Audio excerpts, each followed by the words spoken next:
Just to be in the same page with everyone, I'm calling my next life as a Villainess. All routes lead to doom is Villainess Katana, and I'm the Villainess, so I'm taming the final boss as Villainess Elden.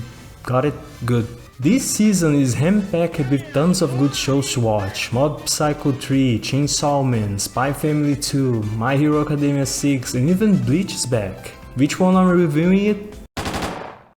None of those. Welcome to the Villainous verse. Here our protagonist got yeeted to the worst place ever imaginable. A girls dating game, which the objective is to cause chaos and havoc so we can break all storylines to the point that the games commit Sudoku on itself. The reason for that is because our girls are not the protagonists of the story, but they are the evil. And the lame ass writers doom us all in every single timeline possible. Thankfully, we follow the most horny on main gamers and they definitely didn't play these games 6-9 times each route. Now, with the infinite knowledge, complete lack of etiquette, and a rival that has the invincible advantage of plot armor, it's up to them to save themselves from this accursed destiny, hope to not break the game's engine, and maybe date a cute guy who made the life's mistake of falling in love with them. For real, I'm getting quite some enjoyment in this Villainous verse. Maybe it's the fresh air of a female protagonist, or the more social and political battles instead of the straight magical power ones, or how in both shows the protagonists know the events of the anime and try to avoid the bad outcomes to their extent, or most likely all of these.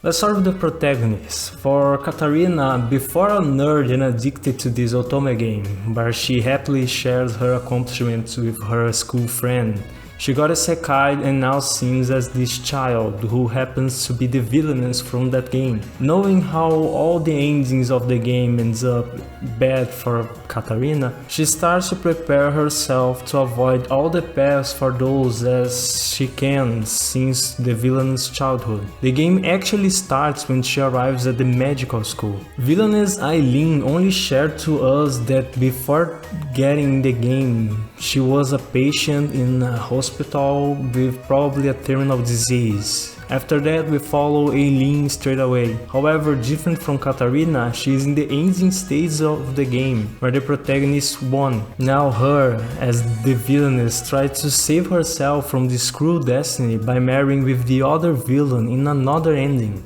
the Demon Lord, who is such a tsundere. I appreciate how charismatic both protagonists are. They are not one-trope characters and have goals and problems that approach differently. What I find it weird is how these pretty and delicate girls are supposed to be the villains, but aren't necessarily evil. I mean, it's enjoyable to see the other characters react surprised of how much Katarina changed and slowly start to appreciate the new villains, as if they were like a second protagonist from the otome game. But that's the truth, they are the main character, which brought two things that I dislike in each show. In Villainess Katarina, when she got to the magic school, it felt like she avoided all the routes that lead to doom before the game starts, so most episodes were quite boring in my opinion. It was just her getting used to the new life in the magic school, with her love interests and the otome game protagonist Maria, who in my opinion all of them are really one-sided, and the only one who seems to matter is Katarina, which is not a bad thing because of how good of a character she is. But it sucks that if we removed her from the show, everything would be a setup for a generic anime, at least for the middle part of it. Villainess Eileen, although having more fleshed out characters, suffers from the same problem as the protagonist is the one making everything happen.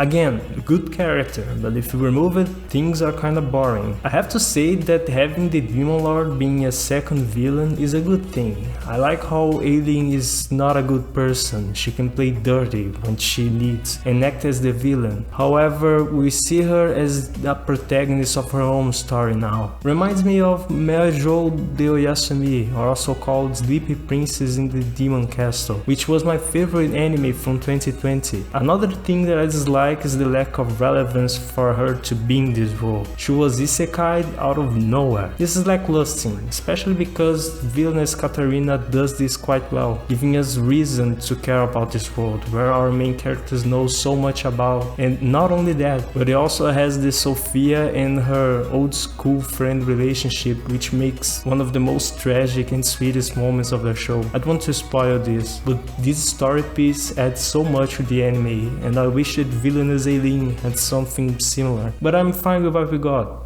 Okay, this is a bit of a tangent, but there are other anime this season that I truly enjoy and might be worth to check it out. Unfortunately, they are not part of the Villainous verse, but please give them a try, even if you didn't like what I just mentioned. Starting with Raven of the Inner Palace, it's a romance and a slight fantasy anime about a consort who has magical abilities who not even the Emperor has ruled with. The new Emperor who claimed the throne over the evil Widow Queen is in search of proof that she killed his mother and asks the help of the Raven consort. However, these two may impact the kingdom more than they think. I love this show, I truly recommend it checking out. It also has a really proactive protagonist. I truly recommend it. Meanwhile, Bibliophile Princess seems to be a decent romance between a bookworm and a prince who initially have no feelings between each other. With rivals and twists, this seems to be a more of a slow-paced romance that you may prefer.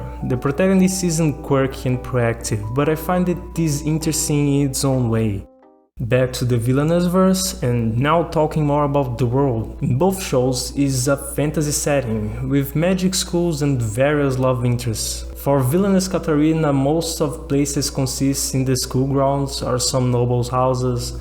There are some other places, but we don't see them often. Villainess Aileen goes for the same, but we have the Demon King's castle and the forest where he rules. Where both shows differentiate each other is in the cast. While Katarina seems to have a harem of boys and girls in love with her, and as every harem protagonist, she's insufferably dense. I don't know if this gets better in the second season, but the first one is pretty much it. They all play mind games and strategies to compete for her attention, while Katarina is taking care of the events from the Otome game. Aileen doesn't have a harem. Although she has friends, they are not in love with her. It's more a straightforward romance with Claude. The other cast acts as members of her plan to avoid her doomed destiny and capture the love of Claude. However, I won't say much here. I want you to watch it yourself. I can't say that this anime has a way better start than Katarina. I just hope the episodes keep improving. The first arc that finishes at episode 4 feels like where the anime should have ended, and I fear that it feels dragged out, but I've been enjoying it so far. Overall, I love both the shows. I never expected to enjoy the Villainous verse as much as I am. They are not perfect, can be annoying sometimes, but I had a good time with them, especially Aileen. I like how she is mean when she needs to be and is stubborn to get what she wants. These are the romances that I recommend you to watch this season, and honestly, I find them all really good, which is unfortunate because this season is full packed with such good shows. But hey, if you find an anime that you're not in the mood to watch and maybe want to check out another thing, these ones might be worth your time.